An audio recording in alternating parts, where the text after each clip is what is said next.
Hi! Motivation and gratitude tayo ngayon. So kung mapapansin ninyo, mayroon akong empty glass. Mayroon akong half glass na may laman ng buhangin.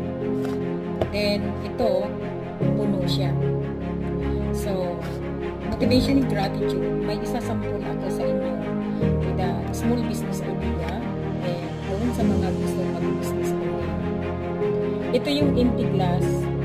Kung ikaw ay sabi mo wala kang experience, hindi mo alam, hindi ka marunong, so maybe ikaw ito empty. So kailangan mo ng malamanan yung empty na sinasabi mo wala kang alam, wala kang experience, hindi ako marunong yan.